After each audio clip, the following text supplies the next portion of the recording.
This is a download from BFM 89.9, the business station.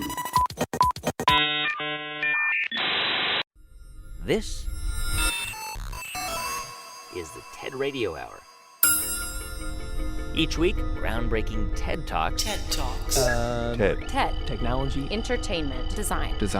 Is that really what it stands for? I've never known that. Delivered at TED conferences around the world. The gift of the human imagination. We've had to believe in impossible things. The true nature of reality beckons from just beyond. Those talks, those ideas, adapted for radio. From NPR. I'm Guy Raz. Coming up, Why would somebody risk their life to help a stranger anonymously? It's a sense that they are required to help, to do the most that they can. They all just say, I need to make up or, give back to society. How can I do the most good?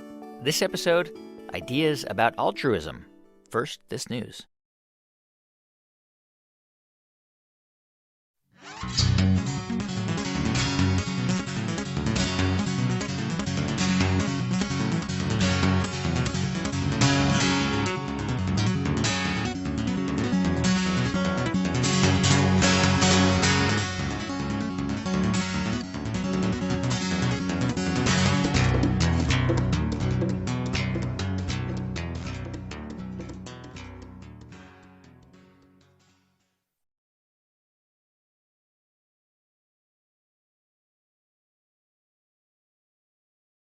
It's the TED Radio Hour from NPR. I'm Guy Raz. So back in the mid-1990s, I was 19. Abigail Marsh was driving home to Tacoma, Washington.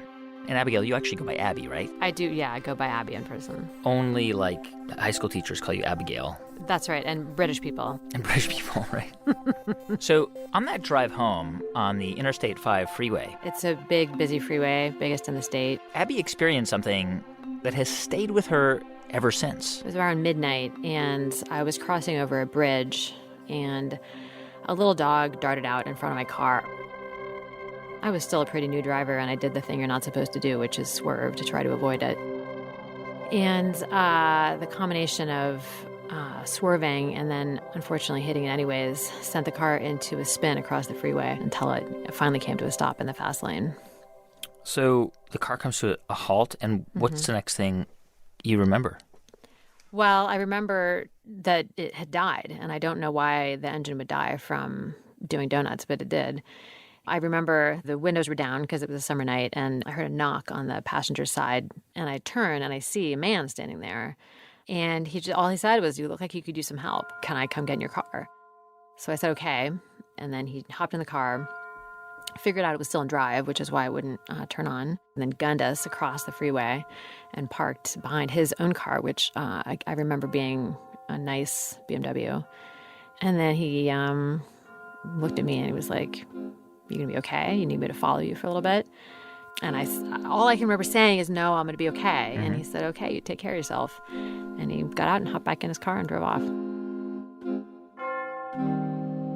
It had always sort of been in the back of my mind because it was such a puzzle, as I think it is for a lot of people. Why would somebody risk their life to help a stranger anonymously and, clearly with no hope in it for any kind of acclaim or payoff at all? And he took real risks. And so it just, why would anybody do that? On the show today, ideas about why we help others. What motivates us to do it? And why are some people just more altruistic than the rest of us? Like the man who helped Abby, who darted in and out of traffic on a freeway to save someone he didn't even know. And by the way, Abby, can you tell us what you do now for a living? Yeah, I'm a psychology professor at Georgetown University. And you are kind of best known for studying what? Both psychopathy and altruism, I'd say. Here's Abby Marsh on the TED stage. The events of that night changed the course of my life to some degree. I became a psychology researcher, and I've devoted my work to understanding the human capacity to care for others. The actions of the man who rescued me meet the most stringent definition of altruism, which is a voluntary, costly behavior motivated by the desire to help another individual. So it's a selfless act intended to benefit only the other. What could possibly explain an action like that? One answer is compassion, obviously, which is a key driver of altruism.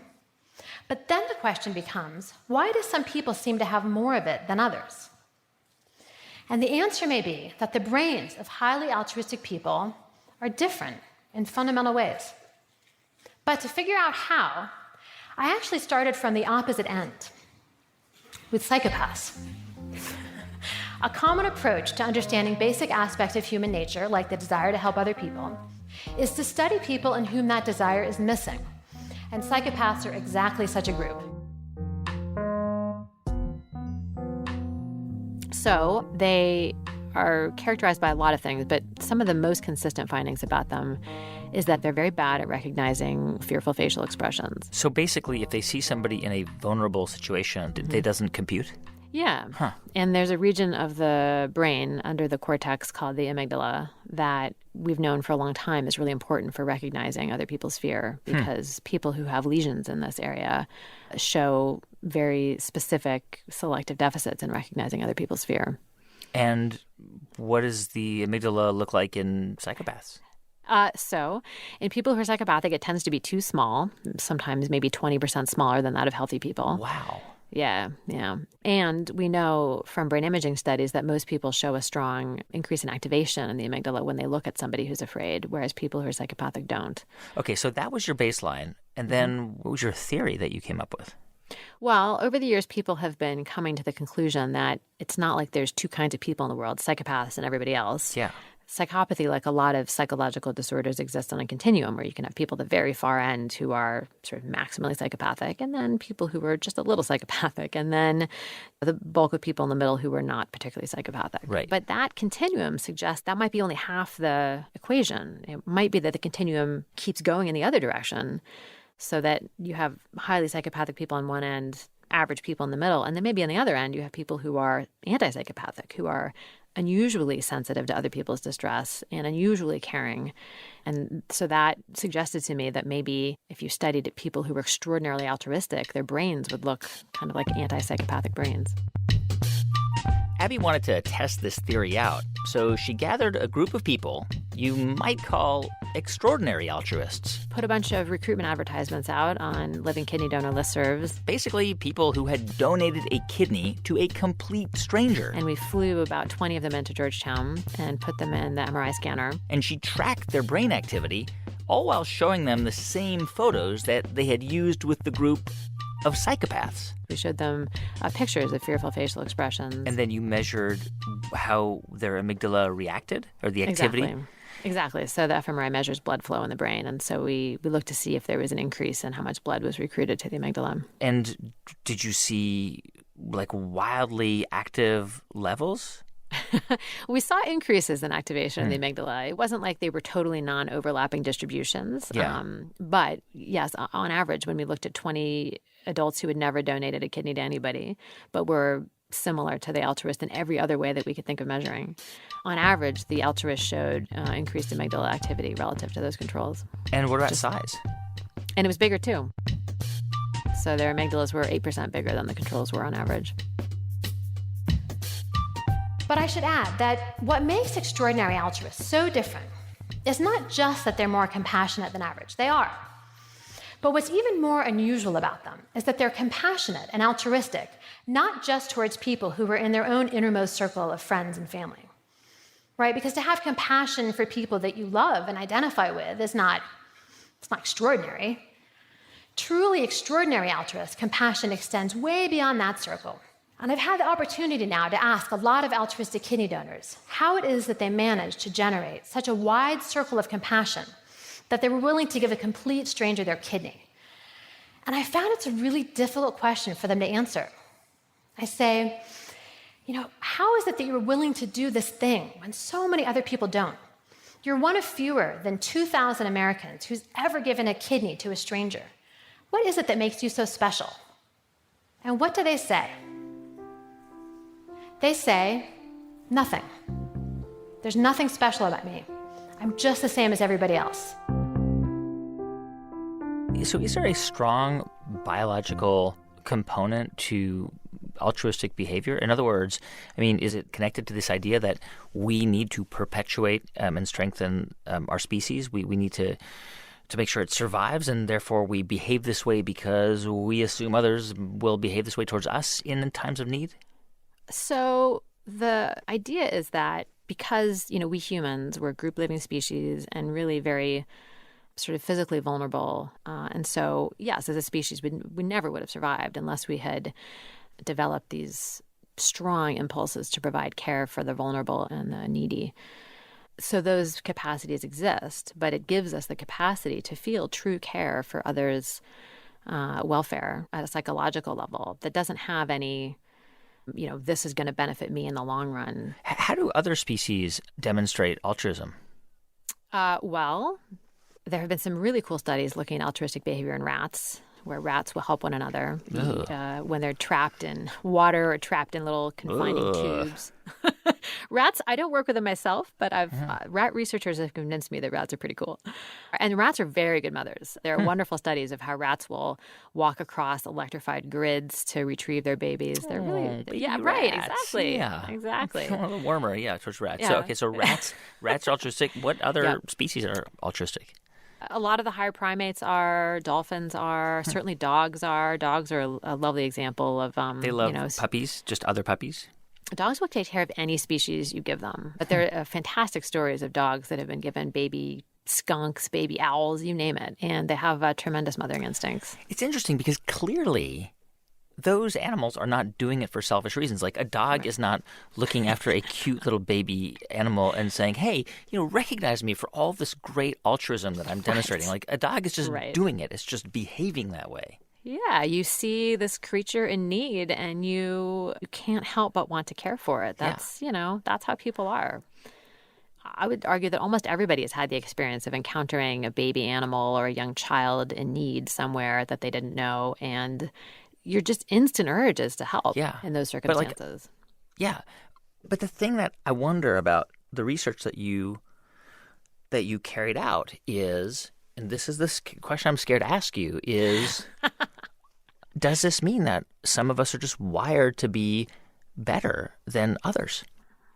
Well, there was a big study that came out, I think it was last year, in Nature Genetics that looked across all of the genetic studies that have been done across the last several decades. And they found that on average, across almost every human trait, the amount that's dictated by genetic variation is about 50%. And I think the same is probably true for altruism. In fact, there was one study, it's just one, but it did suggest that variation in human altruistic tendencies is about 50% due to genetics. But as we all know, genetics aren't destiny either. And I think it's almost certainly true that most people can become more altruistic. Really? Probably. I mean, we know that society is becoming more altruistic over time. So that suggests that this has to be something that can change. In fact, we as a people, in this sort of modern world that we live in, care so much more about the welfare of strangers than we did in the past. The fact that we care about the plight of strangers who live thousands of miles away from us is actually something really remarkable about us. We do care. Maybe we can't always get our acts together to do what needs to be done, but it's like, yes, there are so many people suffering, but we really care about that, even though these are people we've never met and will never meet. And isn't that amazing that we still care? Abigail Marsh, she's a professor of psychology at Georgetown University. You can see her full talk at TED.com. On the show today, ideas about altruism.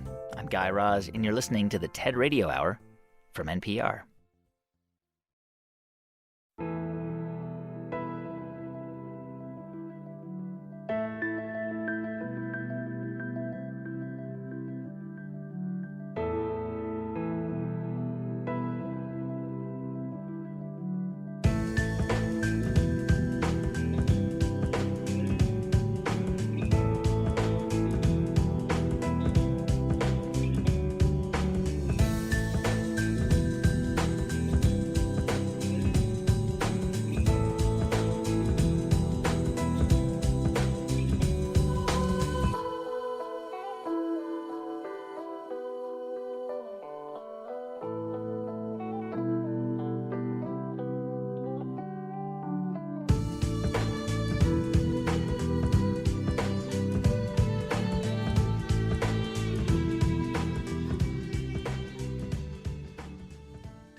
It's the TED Radio Hour from NPR.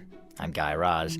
And on the show today, ideas about altruism and whether certain people are just more altruistic by nature or whether altruism can be learned. So, Cheryl, can you introduce yourself, please? My name is Dr. Cheryl Steed. I am a senior psychologist specialist at the California Men's Colony. And describe the California Men's Colony. What is it? It's a medium security prison for men, and we have inmates who have committed every single crime that you can think of. And prison isn't really a place where you might expect to find a whole lot of altruism. And before Cheryl started working there, she pretty much thought the same thing. Cheryl picks up the story from the TED stage. I expected to see a facility full of muscular, tattooed, intimidating young men. But I quickly realized 20% of California's male inmate population is over the age of 50. Many inmates are in their 60s, 70s, and even 80s. Eventually, many of these aging inmates will be diagnosed with dementia. Take a moment and imagine what this would be like for someone with dementia to live in such an environment and not remember how you got there or why, when you can go home, or even if you can go home. Keeping elderly inmates, especially those with dementia, safe and healthy is an enormous task. But at the Men's Colony, someone did tackle this challenge about 20 years ago. Catherine Evans was a visionary recreational therapist. She created the Gold Coat program. They assign high-functioning general population inmates to serve as assistant caregivers to some of the prison's most vulnerable populations. They're called gold coats because the inmates wear gold-colored jackets over their blue prison uniforms. Today, 20 years later, the Gold Coat program is under Cheryl's direction. And she says the day-to-day job of a gold coat in prison is a lot like the job of a caregiver anywhere else. They get up every single morning, nice and early, go and assist the inmates who need the help with getting up, getting dressed. They escort them to the dining hall and sit at the tables with them to help them, open the milk carton and encourage them to eat. And throughout the day, they escort them to their various appointments that they have, medical appointments, take them to the library, help them, write a letter to family or just walk laps with them. If somebody has an accident because they're incontinent, they'll help them get back to their room and get changed and cleaned up, that kind of thing. They assist them and coach them and guide them and act as a presence with them throughout the entire process. And the Gold Coats, why are they in prison? All of the ones that I work with are incarcerated for murder. Many of us, as outside observers, would have a hard time reconciling these men's two identities. Someone who is capable of committing a horrific crime against another human being, and somebody who helps gently guide an elderly man through the process of showering, dressing, and eating. Being a gold coat, as with any caregiver, requires incredible patience, flexibility, frustration tolerance. For these men, these attributes were not part of their skill set at the time they committed their crime. But the benefits of the Gold Coat program don't stop with the inmates who receive the assistance. The program has a significant positive impact on the Gold Coats themselves. The experience can be incredibly transformative. It sounds like they've become more altruistic by helping other people who are vulnerable. Absolutely. They talk about, developing patience and tolerance and empathy. They talk about how in their younger days they would have seen somebody who was mentally ill or demented, and they would not have taken the time to understand that or figure out if they needed to help. They would have just, that guy's crazy kind of thing. They've learned why that person really needs help as opposed to somebody turning away from them. I mean, these are prisoners who committed murder when they were younger, and they are now in a position where they are showing incredible empathy and kindness. And patience, yeah. What motivates them? When you ask them, why do you do this? What do they tell you? You know, the overarching reason that I hear from the inmates is they want to give back for their crime. They do get paid a very small amount of money for their scheduled hours, which is just, a Monday through Friday, regular workday kind of hours. But I don't think they see it that way. They all just say, I need to make up or, give back to society for what I did. And this is one way that I know how to do that. I guess somebody hearing this could say, well, I'm not really sure if this is a selfless act because they have special privileges and these gold coats are being paid and maybe they will get, some benefit when they're up for parole. But I wonder whether over time what they do does become an act of selflessness. I think it really does. And I think that's demonstrated in their willingness to volunteer outside of their regular work hours. And while they do get paid, it's a very small amount of money. They get paid 24 cents an hour, which comes out to $36 a month. And it is by far not the highest paying job in the prison. And they work much harder for a lot less money than a lot of inmates do. Some other inmates sometimes give them a hard time and say, oh, you're just doing that so that the parole board will view you favorably. But it's really not. That does not necessarily make any difference. But just the fact that they say, okay, I'm still here on the weekends, on the holidays, on the evenings, in the middle of the night, that's, to me, speaks volumes about that sort of selflessness and that altruistic aspect of the work that they do, because nobody says that they have to do that. They just do it. And working with the Gold Coats has changed me as well. Every week I meet with incarcerated men who are finding something new in themselves, something that eludes easy categories and transcends their old identities. How do you explain the fact that a man who once took a life is now a caregiver? That someone who inflicted great pain is now dedicated to relieving pain? Which version of this person is the truth? Caregiving is exhausting, often thankless work. Yet every morning these men get up to assist the inmates with dementia. Seeing the changes in them changes how I view all of us as human beings. I think a lot of people think of altruism as something innate, right? But this seems to suggest that you can teach it, that you can actually teach a grown man or woman to behave in this way. Somebody who maybe wouldn't be altruistic otherwise. Right. Yeah, I think they must just have some kernel of something there that maybe's just never been nurtured, that we nurture it. And it's through working with the Gold Coats that I've realized, whoa, we can take somebody who was, what people would call a hardened criminal or, a murderer or something like that, and bring this whole different aspect of themselves to light. They talk about, developing empathy and realizing, oh, my behavior has an impact on somebody else. It's not just all about me. It's about somebody else and somebody else's needs before mine. It certainly challenged my assumption when I first walked in the door of, gosh, these are just all criminals. They're not. They're human beings. Yeah. And it's really important to remember that. Cheryl Steed, she's senior psychologist at the California Men's Colony in Central California. You can see that full talk at tedmed.com. I want to ask you about this really famous Talmudic notion. It actually might be in the Quran as well.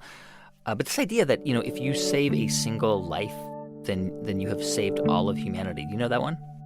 Yes, I think it's Talmudic, but who knows, maybe it's in the Quran as well. And do you think that's just total nonsense? Sadly, yes, I do.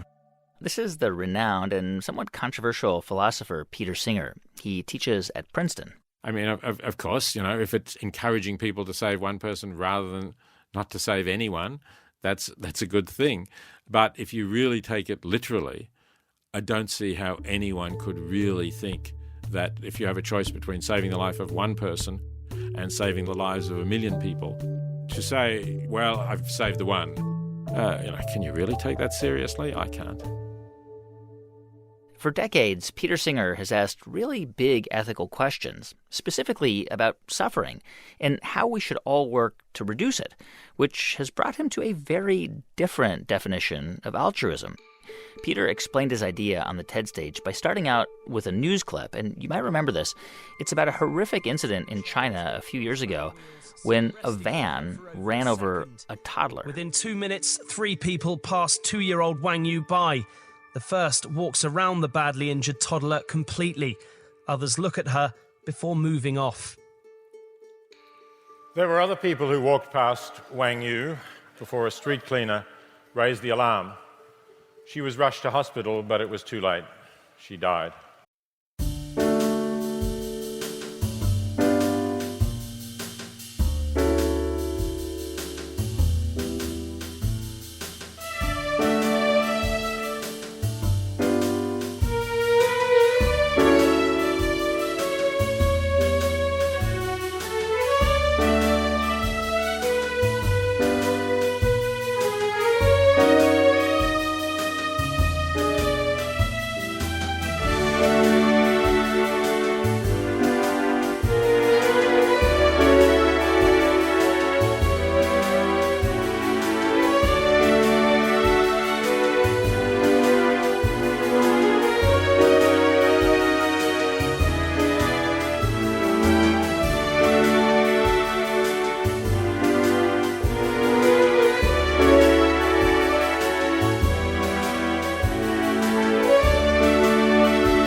I wonder how many of you, looking at that, said to yourselves just now, I would not have done that. I would have stopped to help. As I thought, that's most of you. And I believe you, I'm sure you're right. But before you give yourself too much credit, UNICEF reports that in 2011, 6.9 million children under 5 died from preventable poverty-related diseases. 6.9 million is 19,000 children dying every day. Does it really matter that we're not walking past them in the street? Does it really matter that they're far away? I don't think it does make a morally relevant difference. The fact that they're not right in front of us, the fact, of course, that they're of a different nationality or race, none of that seems morally relevant to me. What is really important is, can we reduce that death toll? Can we save some of those 19,000 children dying every day? And the answer is, yes, we can. Each of us spends money on things that we do not really need. You could take the money you're spending on those unnecessary things and give it to this organization, the Against Malaria Foundation, which would take the money you had given and use it to buy nets to protect children. And we know reliably that if we provide nets, they're used and they reduce the number of children dying from malaria. Fortunately, more and more people are understanding this idea, and the result is a growing movement, effective altruism. It's important because it combines both the heart and the head. The heart, of course, you felt the empathy for that child. But it's really important to use the head as well to make sure that what you do is effective and well-directed. For Peter, effective altruism is the most efficient way of giving money that will have the maximum impact and benefit, which means finding organizations that will make the most out of your contribution to save the most lives or to alleviate the most amount of suffering? Most people don't think about that. And they don't realize that if they thought a little bit about which charity they ought to direct their time and money and resources to, they could do 10 times, perhaps 100 times, perhaps in some cases even 1,000 times as much good. Charitable giving is a huge sector in the United States. It amounts to $350 billion a year. And yet I can't help feeling that a lot of that is wasted because people have not been thinking about how to do it as effectively as possible. Take, for example, providing a guide dog for a blind person. That's a good thing to do, right? Well, right, it is a good thing to do. But you have to think what else you could do with the resources. It costs about $40,000 to train a guide dog and train the recipient so that the guide dog can be an effective help to a blind person. It costs somewhere between $20 and $50 to cure a blind person in a developing country if they have trachoma. So you do the sums, and you could provide one guide dog for one blind American, or you could cure between 400 and 2,000 people of blindness. I think it's clear what's the better thing to do. This is the website of the Bill and Melinda Gates Foundation, and if you look at the words on the top right-hand side, it says, all lives have equal value. That's the rational understanding of our situation in the world that has led to these people being the most effective altruists in history, Bill and Melinda Gates and Warren Buffett. No one, not Andrew Carnegie, not John D. Rockefeller, has ever given as much to charity as each one of these three, and they have used their intelligence to make sure that it is highly effective. According to one estimate, the Gates Foundation has already saved 5.8 million lives and many millions more people getting diseases that would have made them very sick, even if eventually they survived. Over the coming years, undoubtedly the Gates Foundation is going to save a lot more lives. All right, so I'm a little bit conflicted over this idea that, on the one hand, people like Bill and Melinda Gates, who I should add also contribute to NPR, or Warren Buffett, they've done so much incredible work to alleviate global poverty. But on the other hand, I think the amount they've given isn't really a sacrifice for them, right? Because it probably hasn't made much of a difference in the way they live their lives. You know what I mean? Oh, I do know what you mean exactly. And I agree. I think Bill Gates has given away $25 billion, but he's still got more money than he could possibly really spend. And the same for Warren Buffett. But I still think we ought to praise Gates and Buffett for the amount of good that they've done, because they've set an example to others and they're influencing others as well. But I sometimes wonder whether, the way we venerate our wealthy philanthropists, it kind of takes the shine off the altruism. Like wouldn't it be a higher form of altruism if someone gave a lot without receiving, any kind of recognition? I don't take that view about motivation. I'm more interested in outcomes than I am in the question of who is the purest and most noble altruist of all. I think they were all motivated by the idea of doing good. And I'd much rather be part of a society which greatly honors and respects people who are altruists and who are effective in their altruism than one that either admires people because they're, celebrity movie stars or because they're super wealthy, just no matter what they do with their wealth. Because I think we ought to try to encourage more people to act in that way. In a moment, philosopher Peter Singer on how all of us could be effective altruists. I'm Guy Raz, and you're listening to the TED Radio Hour from NPR.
It's the TED Radio Hour from NPR. I'm Guy Raz. And on the show today, ideas about altruism, from extraordinary altruists who have given a kidney to a complete stranger to effective altruists like philosopher Peter Singer.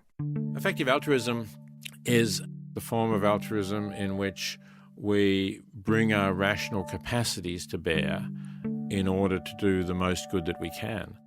And you don't need to be a billionaire like Bill Gates or Warren Buffett to be an effective altruist. In fact, you can choose to live on a modest income and then give the rest away.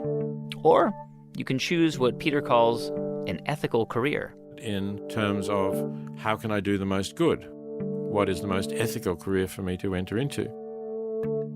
And Peter's definition includes what you might normally think of as ethical, like studying medicine and then working in a developing country or becoming an aid worker.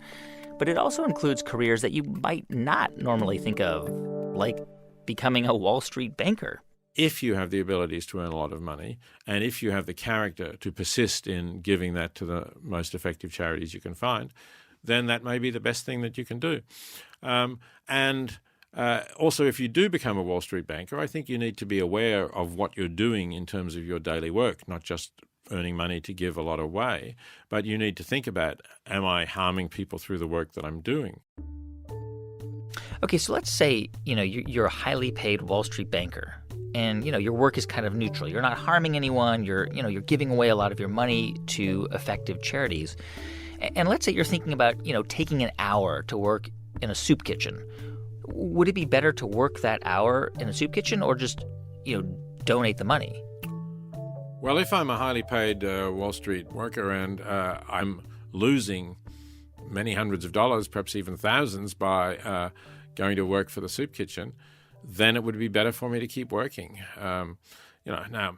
Maybe I feel I need a break from the office. Maybe I feel I need to meet some real people outside my Wall Street bubble. You can think of stories as to why it would be good for me. Sure. But in terms of the difference I make by ladling out soup, no. It would be much better for me to donate to the organization so it could employ somebody to ladle out the soup while I continue to earn my hundreds of dollars an hour and have more to give.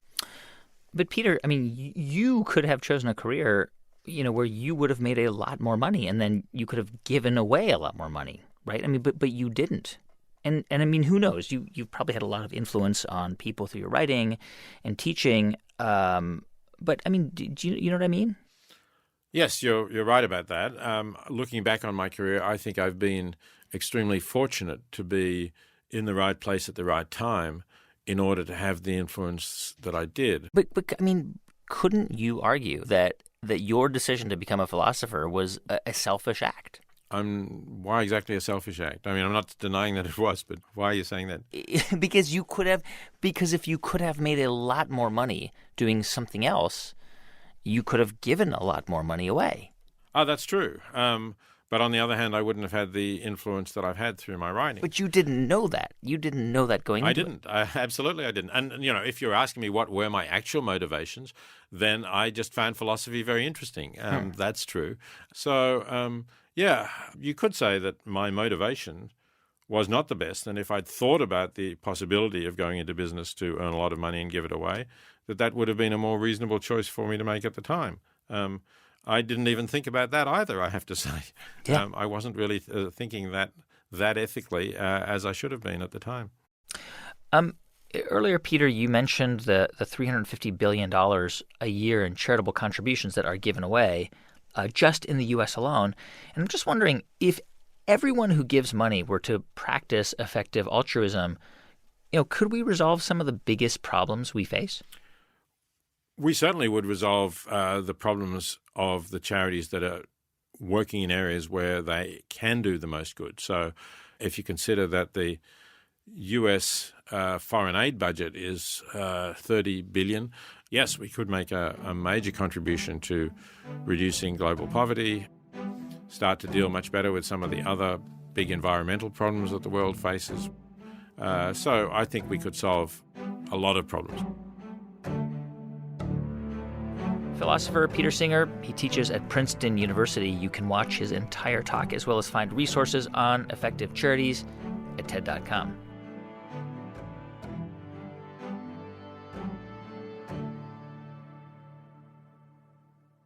Most of us feel that we want to spend our lives doing the right thing. But certainly for my purposes, I was more interested in people who give until it hurts. This is Larissa McFarquhar. She's a staff writer at The New Yorker. And Larissa spent years researching and writing about extreme altruists, people who devote their entire lives to helping others, even if it means putting themselves at risk. It's a sense that they are required to help, that a life of duty requires them to do the most that they can. They don't wait for something to be thrust upon them. They calculate, they plan, they go out looking for trouble. Like in the case of one man Larissa wrote about, a man named Baba Amte. He had been a lawyer. He grew up as a very rich young man and kind of a playboy in India, and right in the center of India, in Nagpur. And he one day was walking along in the rain when he saw a leper lying by the side of the road. And this man was in the last stages of the disease, crawling with maggots, flesh caved in. And he was horrified by this sight, and he was scared of catching the disease, so he ran away. Which would be the end of the story for a lot of people. But what happened next would completely redefine Baba Amte's life. The thing about Baba Amte is that he was a very macho guy. He was always fighting. Being a courageous macho guy was at the core of his self-image. So when he realized that he'd run away, he'd been a coward, he couldn't stand this thought, and he decided that he would have to, in order to restore his sense of self, of himself as this brave man, he would have to steer right into this fear. And so the first thing he did was go back to that man by the side of the road, and there wasn't much he could do for him. He was almost dead, but he covered him to protect him from the rain. And then he made leprosy his life's work. Larissa McFarquhar picks up the story from the TED stage. The first thing he did was enroll in a school of tropical medicine, and he discovered that one of the reasons there was as yet no cure for leprosy was that it seemed to be impossible to transmit the disease to animals for the purpose of experiments. He thought about this for a day, and then he offered himself as a human experimental subject. And he was injected with the leprosy bacillus, but he didn't catch the disease. As it happened, shortly after he graduated from the school, there was a cure found, the drug dapsone. But the symptoms of leprosy were so terrifying to people and so unmistakable that even once a cure had been found, leprosy patients had many of the same problems they'd had before. They were thrown out of their families, thrown out of their villages, forced to beg, sometimes even burned alive. And so even after a cure had been found, leprosy colonies were still necessary, and Baba decided to found one. He was given a tract of land by the state, a total wilderness, and he moved out there with several leprosy patients, his wife, their 2 baby sons, and 4 dogs to protect them from the wild animals. Because at first there was nothing there at all, no water, nothing, and they were living in shelters that had no walls. And one by one, every single one of the dogs was carried off and eaten by a panther. Baba's 2 baby sons were not carried off and eaten by a panther as the dogs were, but they might have been. And they did not catch leprosy, but they might have done.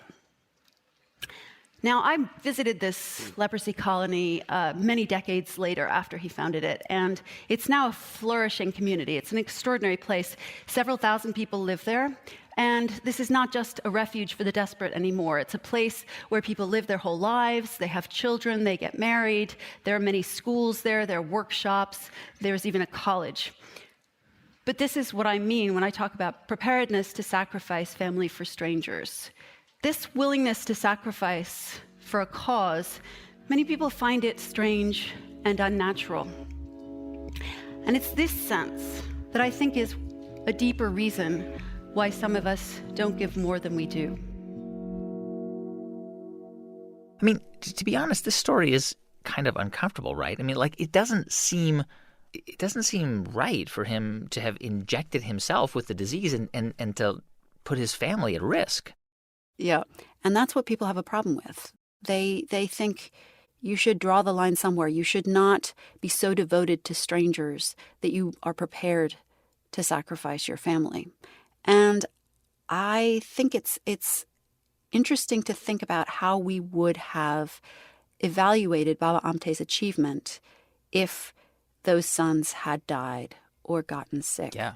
And that was the most difficult part of altruism for everyone I spoke to, was this question of how much do I give? At what point do I protect my family? Do I give to the point where not only I, but they are making unbearable sacrifices? In your book, you also talk about this extremely altruistic couple, Hector and Sue. Can you tell us about them? Hector and Sue are extraordinarily compassionate, but not in the way that most of us think of that word. It's not just a person in pain in front of them that moves them, but the idea of someone who needs their help, specifically a child who needs a family. Sue had always wanted to adopt when she grew up. She thought it would be so much fun to bring in kids who needed a family and love them and make them happy. And so when she and Hector decided to get married, they decided to have 2 kids and adopt 2. And they did. But then they got involved in the adoption world, and they discovered how many children there are who are unlikely ever to be adopted. And when Sue and Hector thought about all those children who were likely to spend their childhoods going from foster home to foster home to foster home, they could not bear it. And so they started to adopt more and more and more. And they ended up adopting 20 of these special needs children in addition to the 2 biological kids they had. And as the family grew larger and they started asking the older kids to help take care of the younger kids, they started to complain. They said, "Mom and Dad, we cannot adopt all the children in the world. You have to stop. We don't get enough of your time and attention as it is." Now, I think for most ordinary parents, that would be the end of it. It's making my kids unhappy. I'm going to stop. And this hurt Sue and Hector very deeply, too, because I want to emphasize this was a real family. This was not an orphanage. And they loved their children as much as any parents do. But this is what makes them different. They could not stop thinking about that child out there, the child who was still a stranger to them, but who would not have a family unless they took him in. And they thought, even if it makes our children a little less happy, if it dramatically changes the life of that child, then it's worth it. Do Sue and Hector, do they think that they live their lives in a more moral way? Do they look around the world? Do they look around their communities and sort of cast judgment on the ways other people live their lives? You know, I'm very glad you asked me about judgmentalness, because I think this is another big part of why people are ambivalent about people with a very strong sense of moral duty. They think, are they judgmental? Are they self-righteous? That's a bad thing. And I do think we overestimate how bad being judgmental is. You know, it's annoying. People who are judgmental are annoying. But, you know, imagine somebody who spends their life trying to alleviate homelessness and is kind of priggish about others who spend a lot of money on luxury goods. And then on the other hand, imagine someone who's this delightful cynic who's very fun to have dinner with but never does a thing for anyone. Do we really want to say that the second person is better because they are not judgmental? I think judgmental is an annoying quality, but it's not such a big thing. So maybe we can't, all be like Hector and Sue, right? But why don't more of us do more of that? Like, why aren't we more altruistic? I think that part of the reason is that we are ambivalent towards very good people. We suspect them of being puritanical, unfun, annoying. But also, I think there's a genuine ambivalence in most of us about what is the best way to live and what are the proper values to live by. I think that if you are a truly devoted altruist, you are at some point going to start giving to the point where it requires sacrifices not only of yourself, but of your family and the people you love. And I think most of us are not sure that's the right thing to do. Is it right to give to others, to strangers, at the expense of your family, of your own people? People would ask Sue and Hector why they'd chosen to live the way they did. And what they didn't understand, those people, is that Sue and Hector never wanted an easy life. They didn't just love their children. They loved the challenge. They didn't just love their life in spite of its difficulties, but in part because of them. And this is another difference between people like Sue and Hector and Baba Amte and the rest of us. For them, it is always wartime. By that I mean that they know, not just intellectually, but vividly and urgently, that there is always, somewhere, a need for help. And they feel that even though the people who need the help may be strangers to them, they are also, in some sense, their people. The thing about Sue and Hector and Baba Amte is that they have a deep and happy sense of purpose. Of course, they have sacrificed many comforts, but in exchange, they know that they have changed many lives for the better. And they believe that they are living their own lives the way they ought to. And how many of us can say that? Thank you. Larissa McFarquhar is a staff writer at The New Yorker. Her book on this is called Strangers Drowning. You can see her entire talk at tedmed.com. It's better to give than to receive. Yes, it's better to give than to receive. Hey, thanks for listening to our show on altruism this week. If you want to find out more about who was on it, go to ted.npr.org. To see hundreds more TED Talks, check out TED.com or the TED app. Our production staff here at NPR includes Jeff Rogers, Sanaz Meshkinpour, Janae West, Neva Grant, Rund Abdel Fattah, Casey Herman, and Rachel Faulkner, with help from Thomas Liu and Daniel Shukin. Our partners at TED are Chris Anderson, Kelly Stetzel, Anna Phelan, and Janet Lee. If you want to let us know what you think about the show, you can write us at tedradiohour@npr.org, and you can follow us on Twitter. It's at TEDRadioHour. I'm Guy Raz, and you've been listening to Ideas Worth Spreading right here on the TED Radio Hour from NPR. Yes, it's better to give than to receive. Can't I help you see the light? Everything's gonna be all right. It's better to give than to receive. Thank you for listening to this podcast. To find more great interviews, go to bfm.my or find us on iTunes. BFM 89.9, the business station.